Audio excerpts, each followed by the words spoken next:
Kembali lagi di cerita Guchen. Buat yang suka cerita ini silahkan like dan share. Buat yang belum subscribe, mau kapan subscribe-nya? Oke, kita langsung aja ke ceritanya. Semua diawali dengan perceraian. Bab 836-840. Pada saat ini, Guchen tiba-tiba menyadari bahwa Bai Ruohan sebenarnya adalah keturunan Dan Feng. Tiba-tiba dia sadar mengapa kakek Long membuat pertunangan ini saat itu. Saat itu, dia masih bertanya-tanya mengapa kakek Long jatuh cinta pada Bai Ruohan yang lemah dan sekarat. Mereka membuat rencana ini, berpikir bahwa setelah Guchen dan Bai Ruohan memiliki anak-anak yang terlahir, baik itu laki-laki atau perempuan, dapat langsung diadopsi oleh 5 guru mereka, dan mereka mungkin lebih berprestasi daripada Gu di masa depan. Mereka telah membesarkan murid berbakat seperti Guchen. Bahkan jika mereka mengatakannya, mereka akan bangga dengan wajah mereka. Bagi para master tersembunyi ini, mereka tidak kekurangan uang dan kekuasaan, tapi menginginkan sebuah nama. Mungkin, di mata mereka menganggap Guchen lebih sebagai sebuah karya seni, dan apa yang mereka nikmati adalah merasakan pencapaian yang datang dari menjadi lebih baik dari gurunya.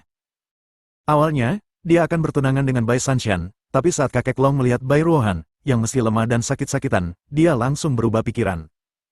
Karena dia segera menyadari bahwa Bai Ruohan memiliki garis keturunan Dan Feng yang langka. Dapat dipahami secara sederhana bahwa dia adalah Tungku, dan anak-anak yang lahir dari garis keturunan ini pasti bukanlah orang biasa.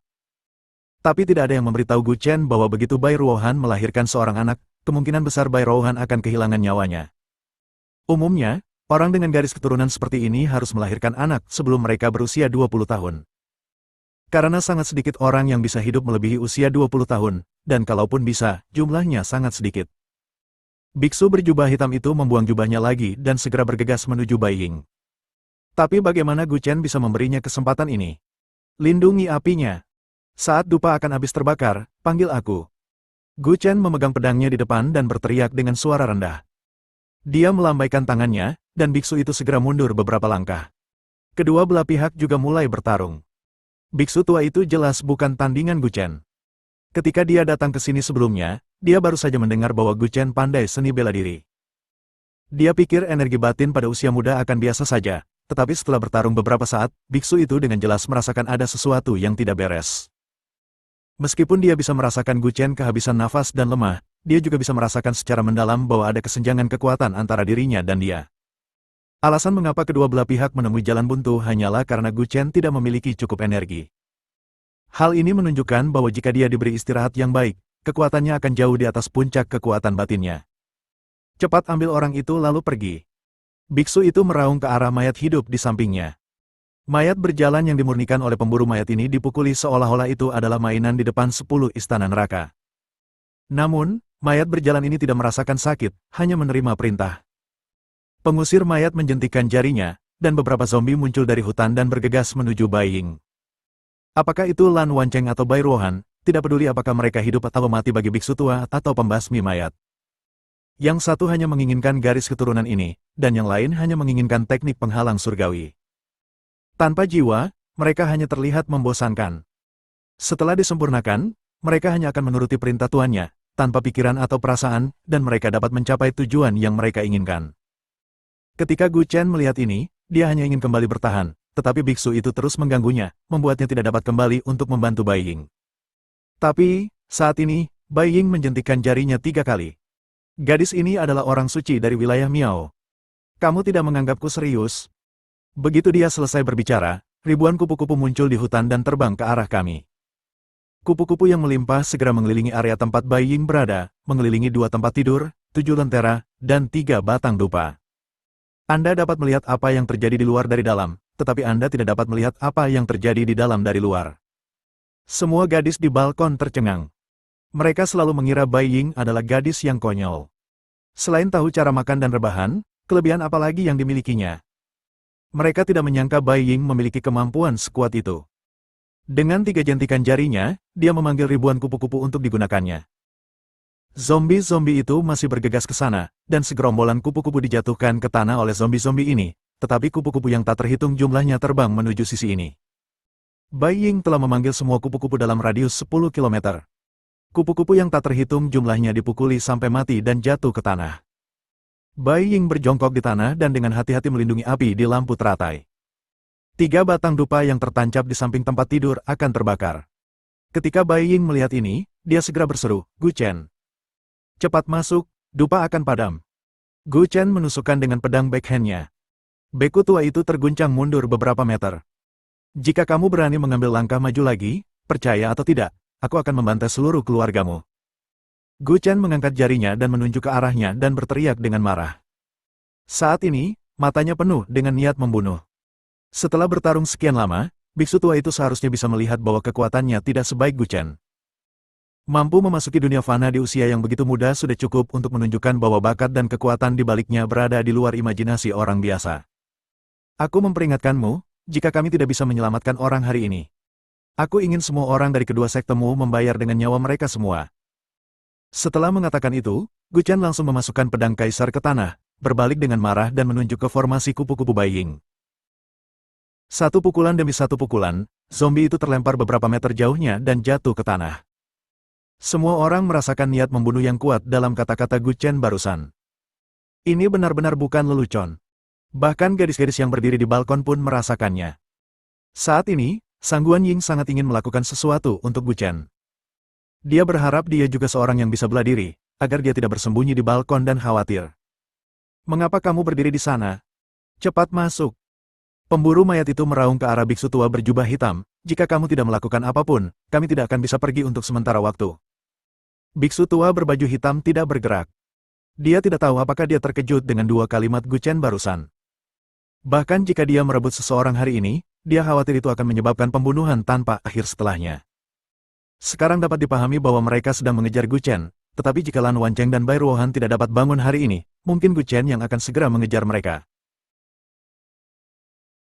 Bagi seorang pejuang di alam fana, yang dipasangkan dengan 10 istana neraka, akan mudah untuk membasmi sekte pengusir mayat. Jelas sekali bahwa Gu Chen tidak berniat melanjutkan pertarungan, itulah sebabnya dia terjerat dalam hal ini panjang. Aku tidak menginginkannya lagi. Kamu dapat terus tinggal di sini. Biksu tua itu segera mengenakan jubahnya dan berkata dengan suara yang dalam. Jelas sekali, biksu tua ini memang sedikit takut. Dia pikir Gu Chen mudah ditindas, tetapi begitu dia bertemu dengannya, dia menyadari bahwa orang ini tidak hanya tidak mudah ditindas, Gu Chen juga orang yang sangat sulit untuk diganggu. Jadi sebaiknya jangan memprovokasinya. Adapun garis keturunan dan Feng Bai Ruohan, mungkin ada banyak orang yang peduli padanya, dan bahkan semua orang lebih kuat darinya. Apa yang kamu katakan? Pemburu mayat itu memandangnya dan meraung, kamu bilang kamu ingin pergi. Aku tidak akan bermain denganmu lagi. Biksu malang ini tidak akan pernah melihatmu lagi. Biksu berjubah hitam itu segera melompat keluar dari pagar dan berlari kembali menyusuri jalan setapak. Terlepas dari apakah Lan Wancheng dan Bai Ruohan bisa bangun, singkatnya, satu-satunya hal yang harus dilakukan Gu Chen setelah keluar dari formasi kupu-kupu adalah bergegas maju dengan semua kekuatannya. Biarkan mereka mengambil tindakan. Karena jika Anda masuk sekarang, Anda akan bangun, atau tidak satupun dari mereka akan bangun. Jika Anda tidak pergi sekarang, Anda akan dianggap dipukuli nanti. Keledai tua botak ini, konon dialah yang merampok orang, dan dia juga pelari tercepat sekarang. Apa yang ingin kamu lakukan? Pengendali mayat itu pun berkata dengan marah. Dia juga meniup fluid, menyebabkan semua zombie di sekitarnya segera mundur. Seluruh halaman berantakan, dan rumputnya terbalik. Gadis-gadis itu berdiri di balkon. Setelah melihat mereka pergi, mereka berjalan keluar dari balkon satu persatu. Kupu-kupu itu menyebar sedikit demi sedikit, dan ratusan kupu-kupu pun berjatuhan ke tanah. Bagaimana? Apakah ada yang sudah bangun? Sang Guan Ying bergegas maju dan bertanya dengan cemas. Tapi Gu Chen telah memotong benang merahnya, meraih tali merah yang diikat oleh Lan Wancheng dengan satu tangan dan berseru, Wancheng. Kembalilah. Cepat kembali. Dalam analisis terakhir, Gu Chen bertanggung jawab atas masalah ini. Bagaimanapun, Bai Ruohan adalah tunangannya, jadi dia harus mengambil risiko. Jika sesuatu terjadi pada Lan Wancheng, maka Gu Chen mungkin tidak akan pernah bisa memaafkan dirinya sendiri dalam hidup ini. Pada saat ini, dupa di samping tempat tidur telah terbakar, dan bahkan nyala api terakhir pun padam. Tapi baik Lan Wancheng maupun Bai Ruohan tidak bangun. Wancheng, bangun, bangun. Gu Chen mengepalkan tinjunya dan berteriak dengan marah. Saat angin bertiup, ketujuh lentera teratai padam. Ding! Tak hanya jantungnya yang berdebar kencang, hingga membuat semua orang menutup mulut karena takut tak mampu menahan teriakannya. Gu Chen duduk tak berdaya di tanah. Wancheng! Han Han! Dia hanya berbaring di halaman, seolah-olah dia telah dikosongkan dari tubuhnya. Dia kehilangan seorang teman yang telah bermain dengannya sejak kecil, dan dia kehilangan salah satu tunangannya. Bagaimana dia harus menjelaskan hal ini kepada Nenek Lan dan yang lainnya, dan bagaimana dia harus menjelaskan hal ini kepada Tuan Bai? Mereka semua menaruh harapan besar padanya, tetapi dia gagal melindungi satu pun dari mereka. Aku tidak bisa melindungi siapapun. Aku tidak bisa melindungi siapapun. Dia berbaring di tanah dan berkata dengan putus asa. Ketika gadis-gadis itu melihatnya seperti ini, mereka juga diam-diam menyeka air mata mereka. Mungkin ini pertama kalinya mereka melihat Gu Chen begitu tersesat dan menangis seperti anak kecil. Di mata semua orang, Gu Chen selalu menjadi orang yang relatif kuat yang dapat melakukan apapun dengan sangat lancar, tetapi hari ini adalah pertama kalinya dia begitu tidak berdaya. Benar saja, betapapun hebat atau cakapnya seseorang, ia akan selalu tampil sangat rendah saat menghadapi kematian. Apalagi jika orang-orang di sekitarnya mati satu persatu, guncangannya akan lebih besar daripada bunuh diri. Sang Guan Ying segera memeluknya, dan dia tidak perlu terlalu khawatir saat ini. Kamu telah melakukan pekerjaan dengan baik, jangan menyiksa dirimu sendiri seperti ini lagi. Semua orang telah mencoba yang terbaik, kan? Bahkan 7 lentera dari formasi kebangkitan bintang 7 tidak padam tidak berkata apa-apa. Sebelum 3 batang dupa terbakar, dia memotong benang merahnya, dan kemudian memanggil nama Lan Wancheng untuk segera dikembalikan. Gu Chen melakukan semua ini seperti yang dia katakan, tetapi mengapa orang ini tidak bisa kembali? Jika Bai Ruohan tidak bisa kembali, lebih baik jelaskan sedikit. Lan Wancheng seharusnya bisa kembali. Dia bergerak. Gu Chen, lihat dengan cepat. Sepertinya aku baru saja melihatnya bergerak. Pada saat ini, Ling Meixue tiba-tiba menunjuk ke pergelangan tangan Lan Wancheng dan berseru. Mendengar ini, Gu Chen segera duduk dan melihat ke pergelangan tangan Lan Wancheng. Apakah kamu terpesona? Tapi ketika dia meraih pergelangan tangan Lan Wancheng untuk memeriksa denyut nadinya, wajahnya langsung menjadi gembira. Kondisi denyut nadinya benar-benar pulih. Detik berikutnya, panggilan. Lan Wancheng tiba-tiba duduk dan menghirup udara segar beberapa kali. Saudara Chen. Melihat ini, Gu Chen tidak bisa menahan diri untuk tidak memukulnya dengan tangannya. Benarkah itu kamu? Kamu kembali? Kamu membuatku takut setengah mati. Di tempat tidur di sebelahnya. Ahem. Semua orang terkejut lagi. Mereka menoleh dan melihat Bai Ruohan juga terbatuk-batuk saat ini. Saudari Han Han, kamu juga sudah bangun. Bai Ying juga bergegas dan berseru. Gu Chen meraih pergelangan tangan Lan Wancheng dan Bai Ruohan. Kondisi denyut nadi kedua orang tersebut pulih seketika. Bagus. Semuanya akhirnya baik-baik saja.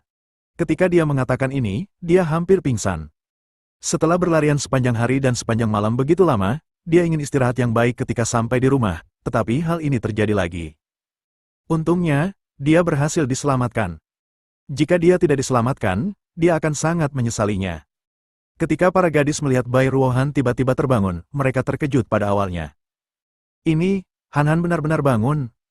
Lin Xiyu juga melangkah maju untuk melihatnya. Sister Xiyu. Bai Ruohan berteriak lemah. Oh, ini benar-benar Han Han. Tidak apa-apa. Tidak apa-apa sekarang. Lin Xiyu segera memeluknya, dan semua orang di halaman tertawa terbahak-bahak. Setelah itu, semua orang kembali ke kamar. Karena mereka takut Bai Ruohan akan mendapat masalah lagi, semua orang pada dasarnya menyetujui dia pergi ke kamar Gu Chen pada malam hari. Bai Ruohan berdiri di depan pintu kamar dan melambai kepada Gu Chen. Akhirnya, aku bisa mendominasi saudaraku secara sah. Aku sangat senang. Kamu tidur dulu, aku akan merokok. Setelah Gu Chen mengatakan itu, dia berjalan ke tepi balkon. Lan Wancheng berdiri di sana sendirian dengan linglung. Apa yang terjadi? Bukankah dupanya sudah padam? Kupikir kamu tidak bisa kembali. Dia menyerahkan sebatang rokok, dan Lan Wancheng mengikuti teladannya dan menarik napas dalam-dalam sambil tersenyum. Tidakkah aku mendengarkanmu memanggilku, Kakak Chen? Jadi aku terus berlari kembali dan membawanya kembali. Benarkah? Benarkah? Tadi dia bilang kalau lentera padam dan dupa padam, kalau orang belum keluar mungkin tidak akan bisa keluar. Siapa tahu Lan Wancheng sudah kembali. Kamu tidak berbohong padaku, kan? Gu Chen menatapnya dan bertanya dengan curiga. Lan Wancheng segera menggelengkan kepalanya, tentu saja tidak. Kamu sangat pintar, bagaimana aku bisa berbohong padamu, kan? Itu benar. Hei, bagaimana gerbang neraka ini bisa begitu mudah ditembus? Lan Wancheng berkata sambil mengulurkan tangannya untuk melihat garis penyelamat di tangan kirinya. Ada 3 garis pada telapak tangan seseorang, yaitu garis karir, garis kehidupan, dan garis emosi. Perpotongan setiap garis melambangkan kesengsaraan sangat panjang. Dikatakan berumur sekitar 100 tahun. Namun kini garis hidup ini telah diperpendek dengan kecepatan yang terlihat dengan mata telanjang. 10 tahun hidup. Sayang sekali semuanya hilang seperti ini. Lan Wancheng berkata tanpa daya sambil melihat garis kehidupan di telapak tangannya. Tapi untungnya, umurnya panjang, jadi meski dua kehilangan 10 tahun, itu bukan masalah besar. Keesokan harinya, pagi-pagi sekali. Seperti biasa, Guchen bangun pagi untuk menyiapkan sarapan untuk semua orang. Dia sedang di dapur menyiapkan sarapan, tiba-tiba sepasang tangan memeluknya dari belakang. "Saudaraku, apa yang kamu masak hari ini?" Bai Ruohan berkata dengan lembut sambil berbaring telentang. Guchen juga kembali menatapnya dan tidak bisa menahan senyumannya, spageti daging sapi panggang arang. Aku tidak tahu kapan, gadis kecil ini benar-benar menempati posisi tertentu di hatinya. Saat dia melihat wajah kemerahannya, Guchen merasa bahagia dari lubuk hatinya. Suatu pagi, setelah sarapan, Guchen tidak terburu-buru berangkat kerja di perusahaan. Sebaliknya, dia memimpin orang-orang dari Istana ke-10 Neraka ke Kyuyu. 10 istana neraka terbiasa dengan kehidupan yang naik turun, dengan darah menjilat dari ujung pisaunya. Guchen tidak tahu apakah orang-orang ini bersedia tinggal di Jiangsu dan menjalani kehidupan yang stabil. Di taman kecil di luar klub naga Guojiang. Tinggal atau pergi? Anda yang membuat keputusan.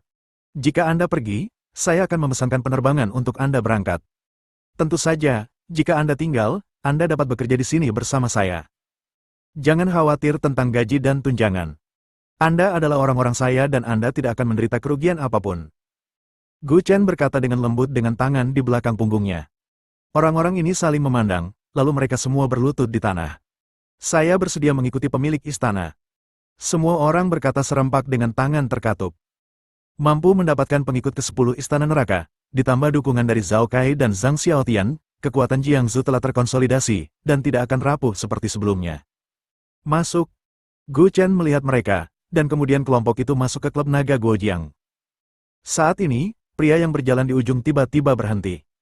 Meskipun dia tidak mengatakan apa-apa, semua orang sepertinya mengerti. Guchen juga berhenti dan berkata dengan nada tenang, "Lebih gesit dengan tanganmu." Ya.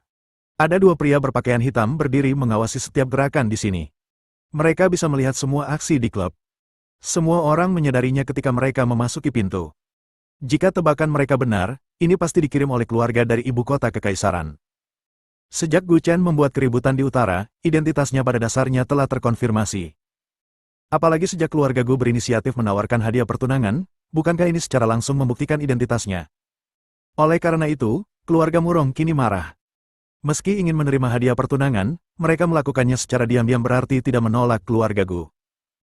Keluarga Gu mencoba segala cara untuk membocorkan berita tersebut. Di satu sisi, Guchen baru saja menculik pengantin wanita, dan di sisi lain, keluarga Gu telah mengiriminya hadiah pertunangan keluarga Gu. Semua orang sekarang tahu bahwa pemuda yang menyebabkan masalah seperti itu di keluarga Murong adalah cucu Tuan Tua Gu. Tanpa disadari, Guchen sebenarnya membuat iklan untuk keluarga Gu. Masuk ke dalam aula. Beberapa wanita berbaju Chongsam maju untuk menyambutnya, dan sikap mereka jelas lebih hormat dari sebelumnya. "Tuan Gu, silakan naik ke atas.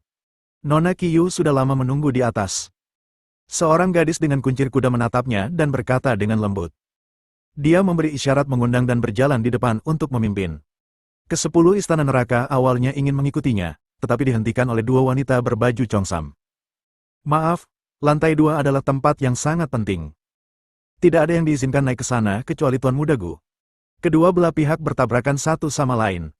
Istana neraka ke-10 disebut sebagai mesin pembunuh di barat. Kapan hal itu dihentikan oleh beberapa wanita? "Mundur dan tunggu aku di bawah." Guchen berdiri di lantai 2 dan berteriak dengan marah di bawah. Saat ini, semua orang mengambil kembali belati yang akan dicabut. Jika Guchen tetap diam, wanita berbaju Chongsam ini mungkin akan memiliki bekas luka di lehernya. Niat membunuh dari istana ke-10 neraka masih terlalu kuat. Guchen merasa sedikit tidak mampu mengendalikan orang-orang ini beberapa kali. Datang ke lantai 2. Qiyu sudah membuat teh dan sedang duduk di kursi, menunggu. Ketika dia melihat Guchen masuk, dia juga berinisiatif menarik kursi itu. "Kenapa setelah perjalanan ke utara, Anda terlihat jauh lebih kurus?" Guchen juga merosot di kursi, memegang secangkir teh dan merasa nyaman menyesapnya. "Jika kamu masih bisa melihatku kali ini, bersenang-senanglah. Aku hampir tidak bisa kembali. Jadi haruskah aku memanggilmu Tuan Muda Gu sekarang, atau Tuan Ketiga Gu?" Mata Qiu Yue membelalak sambil tersenyum. Dia berkedip dan menatapnya sambil menyeringai. Kamu tahu? Gu Chen tidak terkejut sama sekali.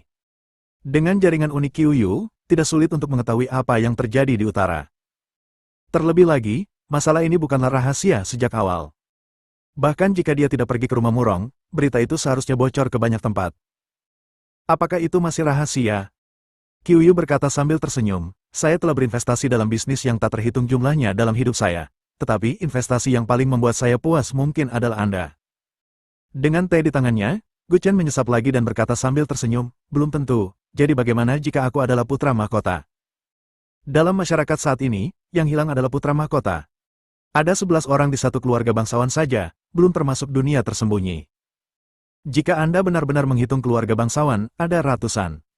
Apa artinya menjadi pewaris belaka? Ini seperti di akhir dinasti Ming, ketika ada ratusan ribu anggota keluarga kerajaan. Anda mengatakan bahwa keluarga kerajaan memiliki status bangsawan, tetapi jika ada ratusan ribu orang, apa yang begitu mulia? Begitu pula dengan keturunan keluarga bangsawan. Ada puluhan keturunan dalam garis keturunan langsung keluarga. Jika diikut-sertakan dalam garis agunan, jumlahnya bisa mencapai ratusan disebut pangeran. Itu berbeda.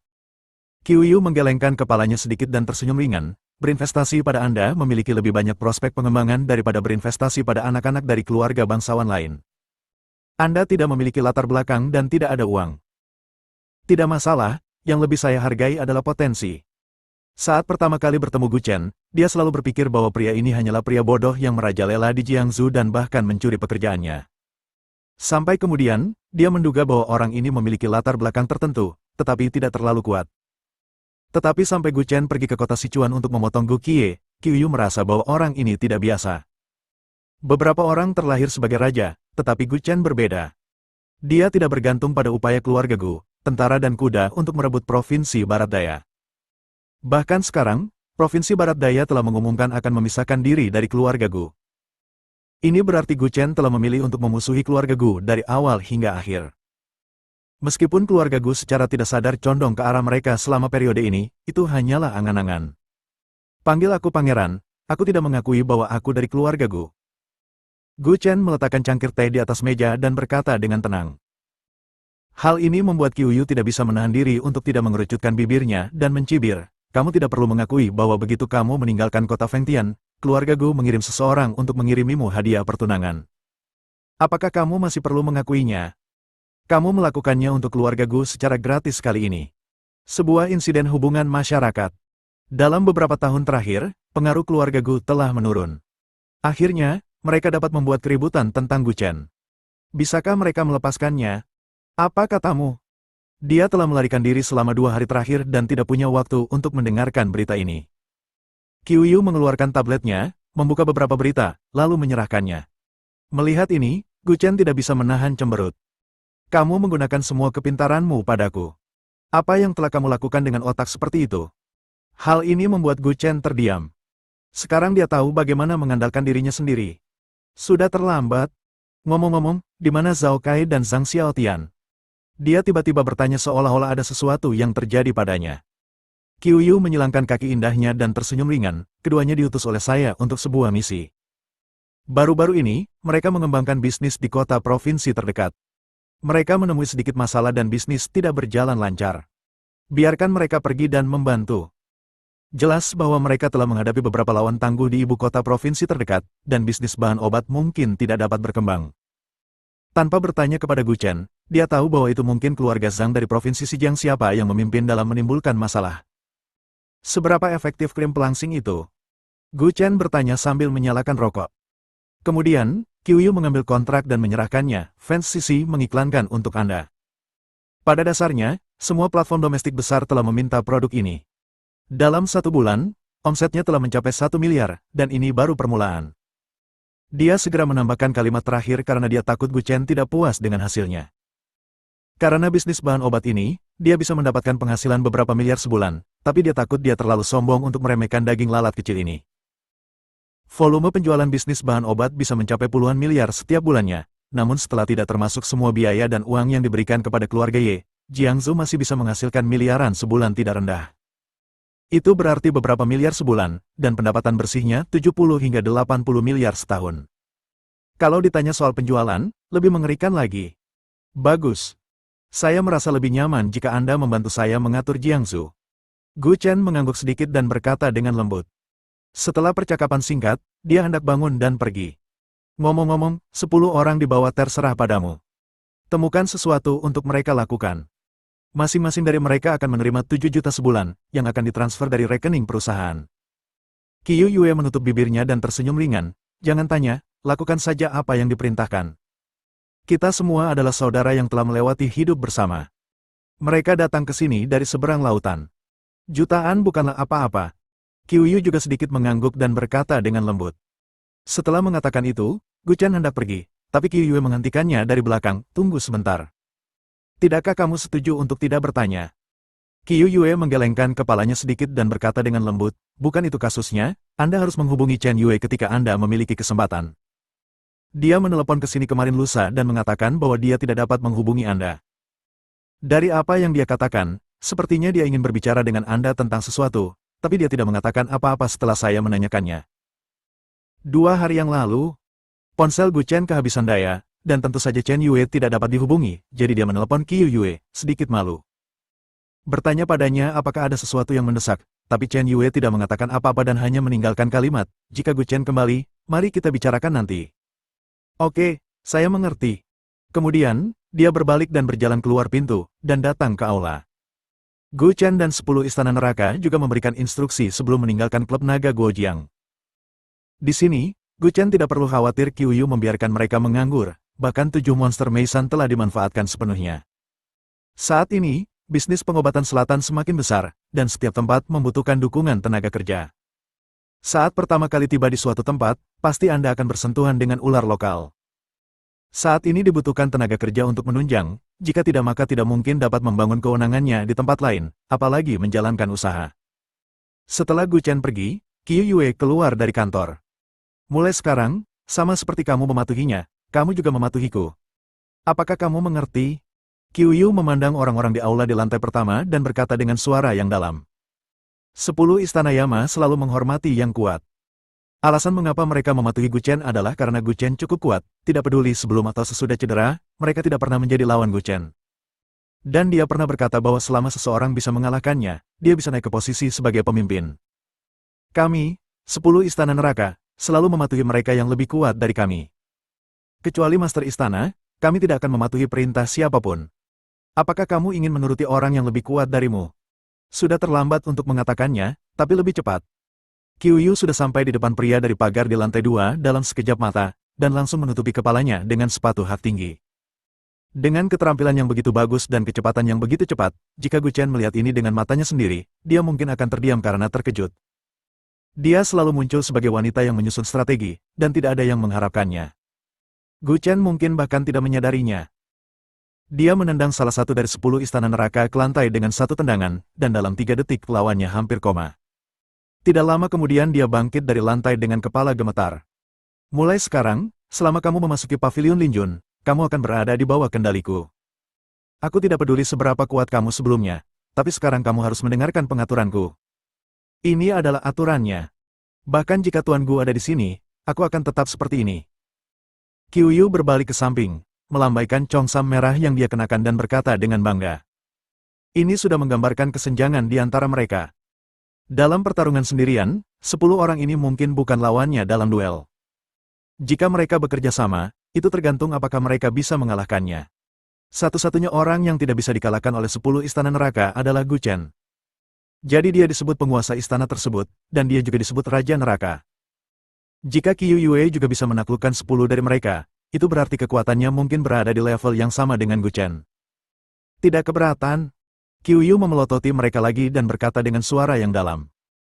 Setelah melihat mereka diam, dia meminta beberapa orang di sekitarnya untuk membawa ke 10 istana neraka dan mengatur tempat tinggal terlebih dahulu. Orang-orang seperti Zhao Kai dan Zhang Xiaotian, yang sudah terbiasa menjadi liar di Pulau Alcatraz sejak kecil, tidak penurut dan patuh saat datang ke pavilion Linjun. Mereka berdua tidak puas sebelumnya, tapi bukankah mereka kemudian mematuhi perintah Qiu Yu? Saat Gu Chen pergi, Qiu Yue setara dengan orang kedua di Jiangsu. Dia bertanggung jawab atas seluruh situasi. Bagaimanapun, selama dia masih melakukan sesuatu untuk Gu Chen, maka semua orang secara alami akan mematuhinya. Semua yang kamu miliki diberikan oleh Gu Chen. Jika seseorang ingin mengambilnya kembali, itu hanya akan memakan waktu beberapa menit, dan Gu Chen bukanlah kesemek lembut seperti Tuan Gu Qi yang bisa dicubit dengan santai. Setelah sekian lama, Qiu Yue pasti memahami kebenaran ini. Wanita seperti dia punya kemampuan super, dan dia harus dikendalikan oleh pria yang dia yakini dan bisa menekannya. Jika dia tidak bisa mengendalikannya, wanita ini hampir bisa menempati sarang burung murai. Apakah kamu mau atau tidak? Jadi Gu Chen ingin memanfaatkannya, tetapi pada saat yang sama dia terus-menerus menekannya untuk mengembangkan kekuatannya sendiri, termasuk para wanita Chongsam di klub Pavilion Linjun. Setelah Gu Chen meninggalkan klub Pavilion Linjun, dia juga naik taksi langsung ke perusahaan bahan obat Xingsheng. Sebagai bos besar, dia sudah lama tidak berada di sini. Dia hanya melemparkan sejumlah uang ke sini dan membiarkan Chen Yue mengelolanya di sini. Melihat skalanya saat ini, telah diperluas beberapa kali lipat dibandingkan sebelumnya. Sebelumnya, perusahaan bahan obat Xingsheng berada di lantai 6, dan hanya di lantai itu, tetapi sekarang tampaknya seluruh bangunannya ada. Apakah tanda ini sudah ada di lantai pertama? Gu Chen menggaruk kepalanya dan bertanya dengan curiga, lalu berjalan ke depan dan bertanya kepada penjaga keamanan. Ketika penjaga keamanan melihat bahwa Gu Chen yang datang, dia segera menunjukkan etiket baiknya dan berkata, ternyata itu Tuan Gu. Anda tidak tahu, kan? Seluruh bangunan ini sekarang menjadi milik perusahaan kami. Nona Chen secara langsung memperoleh hak milik semua perusahaan di lantai atas dan bawah dan mengintegrasikannya ke dalam satu perusahaan. Sekarang mereka semua adalah satu perusahaan. Gu Chen, bos besar, berkata dengan tatapan bingung. Penjaga keamanan di depannya juga memasang senyum masam di wajahnya. Oh, Tuan Gu, Anda benar-benar pandai bercanda dengan orang seperti saya. Tahukah Anda bahwa ini adalah perusahaan Anda sendiri? Aku. Dia juga tidak bisa berkata-kata. Dia benar-benar tidak tahu tentang hal ini. Dia melepaskannya, dan meminta Chen Yue untuk melakukannya sendiri, tetapi dia tidak menyangka bahwa gadis kecil ini telah membuat perusahaan menjadi besar. Dia naik lift ke lantai 6. Semua orang sangat sibuk, dan sepertinya tidak ada yang memperhatikan kedatangan Gu Chen. Banyak dari mereka adalah wajah-wajah baru, mungkin karena perusahaan sedang berkembang, dan mereka semua adalah karyawan baru. Berjalan jauh ke dalam, dia mendengar suara marah Chen Yue. Apa yang terjadi dengan departemen pemasaran bulan ini? Mengapa data dari provinsi lain hanya mendapat umpan balik yang sangat sedikit sekarang? Saya sudah berkali-kali mengatakan bahwa semua orang di tingkat supervisor harus datang untuk mengawasi secara langsung. Mulai saat ini, jika pegawai biasa melakukan kesalahan lagi, ketua tim akan dipecat. Jika setiap ketua tim gagal melakukan sesuatu dengan baik, maka kepala bagian akan dipecat, dan semua kepala bagian akan dipecat. Jika dia terus melakukan hal-hal buruk, manajer departemen akan otomatis mengundurkan diri. Demikian pula, jika departemen yang berwenang gagal melakukan sesuatu dengan baik, maka saya akan meminta Tuan Gu memecat saya secara langsung. Saya tidak percaya, begitu susahkah berbisnis di provinsi lain. Dahulu kala, Chen Yue membuka cabang di seluruh negeri untuk Gu Chen. Dia membuka cabang di setiap kota. Sejauh ini, ada banyak cabang milik perusahaan bahan obat Xingsheng di ibu kota provinsi hampir sepenuhnya berkembang. Bisnis bahan obat di setiap kota pada dasarnya telah habis. Tong rentang dan apotek lainnya hampir penuh sesak dan tidak ada cara untuk bertahan hidup. Mereka tidak ada jalan keluar lain selain mendapatkan barang dari Jiangsu. Meskipun Chen Yue terlihat sangat lembut di permukaan, pikirannya juga sangat halus. Dia tidak akan mengambil inisiatif untuk membunuh apotek manapun, tetapi akan terus memeras ruang hidup mereka dan memaksa mereka untuk memilih bekerja sama dengan perusahaan bahan obat Xingsheng. Dengan cara ini, situasi di masa depan adalah tidak akan ada apotek lain yang muncul di pasaran. Keluarga Ye mungkin diedarkan. Tentu saja, sebagian besar diproduksi secara massal oleh Gu Chen, tetapi semuanya berada di bawah bendera keluarga Ye, itu tidak benar. Dengan menjilat keluarga Ye, Anda dapat menghindari banyak hal risiko. Jika Anda membuat mereka terpisah, Anda pasti akan terjepit. Jika Anda ingin langsung menyerang merek keluarga Ye, langsung pergi ke keluarga Ye. Gu Chen berdiri di depan pintu. Mendengarkan dengan tenang Chen Yue memarahi kelompok itu, dia diam-diam mengangguk. Gadis kecil ini jauh lebih kuat dari sebelumnya. Benar saja, semua orang akan terus tumbuh, dan pertumbuhannya sangat jelas. Saya memecat Anda, siapa yang akan mengelola perusahaan untuk saya? Dia bersandar di pintu dan terkekeh. Mendengar suara ini, Chen Yue, yang baru saja menguliahi dengan marah, segera berhenti. Gu. Saudara Gu. Apakah itu kamu? Chen Yue baru saja melewati semua orang dan berjalan keluar pintu. Dia kebetulan menabrak di pelukan Guchen. Kamu masih begitu ceroboh. Kunjungan mendadakku tidak mengganggumu, kan? Bersambung.